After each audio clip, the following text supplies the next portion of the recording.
my God. Then they started to fight over the watch.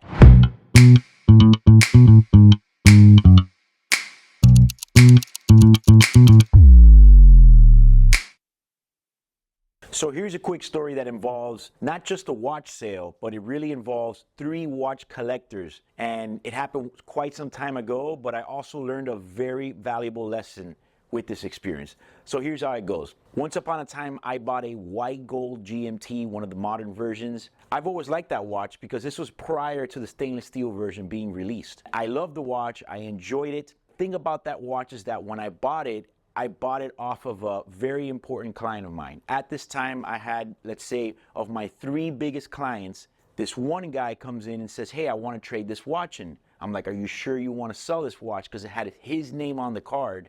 And he had bought it on his birthday at a special day, him and his wife. He says, you know, I don't want to wear it no more. I'm over it.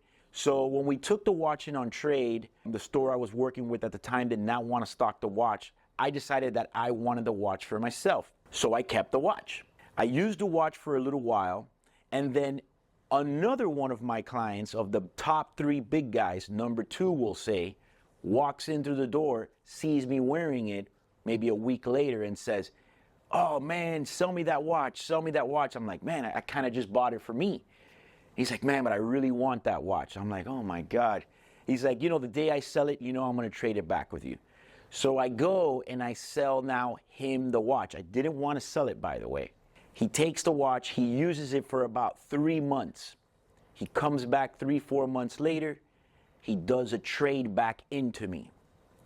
I buy the watch now again. So second time I buy the watch now, I own it, I put it on my wrist. Again, I'm kind of happy, I'm reunited with my white gold GMT, Pepsi.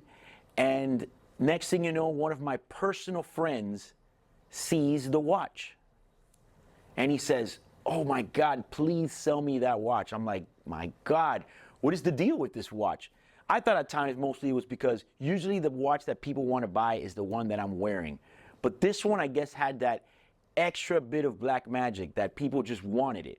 So I tell him, I go, look, this is the second time I buy this watch. I'll sell it to you, but you have to give me the first right of refusal when you go to get rid of it, because I don't even want to sell it to you. So I sell it to a good friend of mine, and he uses the watch again for another 4 or 5 months. And when the time comes for him to sell it, he's a man of his word. I buy the watch back. So now I'm wearing this watch again, having a great time with it.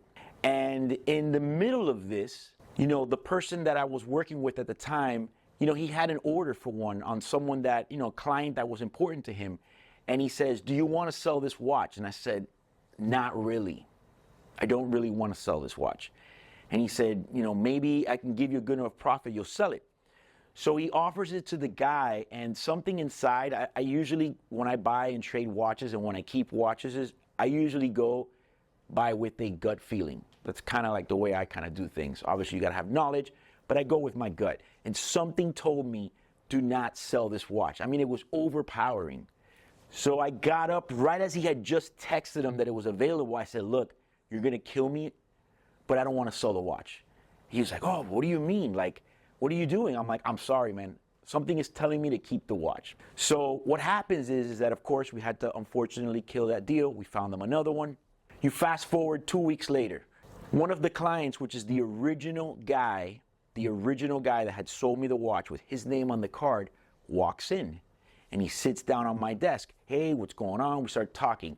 By chance, client number 2 that has owned the watch walks into the store as well. Now, here's where my mistake comes in. I sit them both down in front of my desk together, which I learned later on was actually a very big mistake, because you don't want to mix up 2 clients that are very powerful. You know, but they were friends of mine. We were beyond, we transcended beyond clients. We still are friends to this day. But what happens is, me as a watch collector, and since these guys of mine were friends, I felt kind of honored that I owned the watch that they both had owned.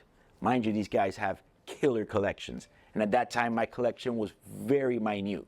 So I had the watch in my bag, in my desk. And I tell them, guess what, guys? You guys have both owned this watch. And for me, I kind of like owning watches that other people own. If I can get a cool backstory, I kind of like that, by the way. So I said, look, I just bought a watch that was yours, and then you owned it, and now I'm the proud owner of it, and I love the fact that both of you guys owned it. When I took the watch out of my bag and put it on the desk, oh my God. First of all, their eyes lit up. And then they started to fight over the watch. They said, you need to sell it to me. The other guy says, well, no, it's my name on the card. You need to sell it to me. And I was sitting there in disbelief like, what do I do? I've never even been in this situation before. So they start arguing over it, and one guy's telling the other guy, no, it's my watch. I'm the one that wanted it. And the other one's saying, well, it has my name on the card. I had to sit there and go, look, guys, a watch is not for sale. Like, you guys own every watch in the world. Like, can you guys allow me to own something? Like, to me, this watch is historical. I've bought it back so many times. Needless to say, one guy got upset, one guy left.